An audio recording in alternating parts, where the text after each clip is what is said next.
A lot of complaints I get over the years, I've been doing this for about 20 years now, is that the ones that are into me, I'm not into. Why aren't the ones I'm into me? We could call it incompatibility. What is it? Where all these guys like me, but I don't like them, and the ones I like don't like me back, or gals, or what have you. There's a deeper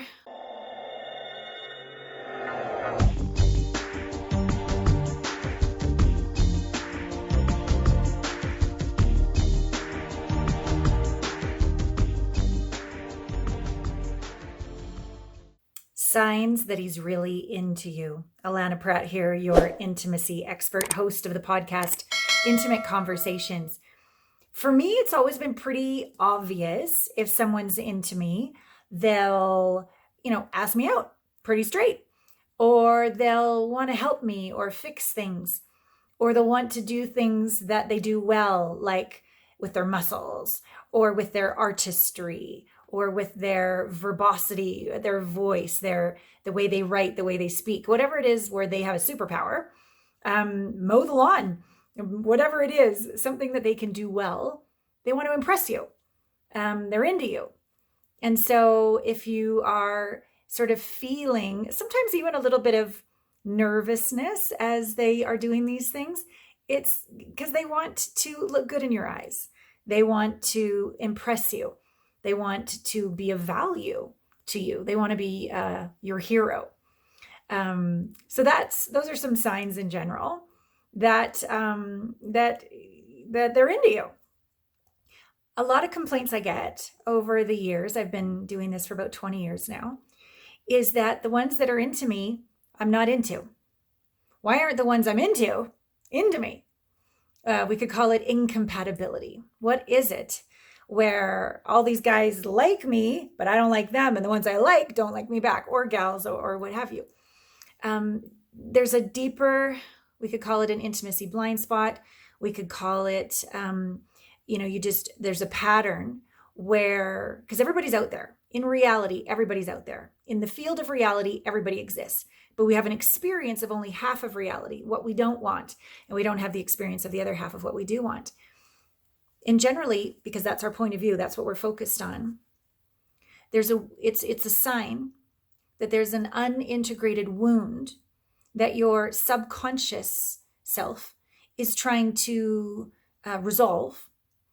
And the only way it knows how to resolve it is to get your attention in the form of the experience of incompatible people that you're not into are into you. There's a wound beneath that.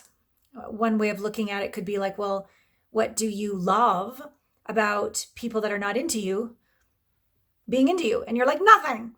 I'm like, okay, I get on the cognitive level, but on the subconscious level, if the only people that are into you, you're not into, then you don't have to risk. You don't have to show up all the way for love.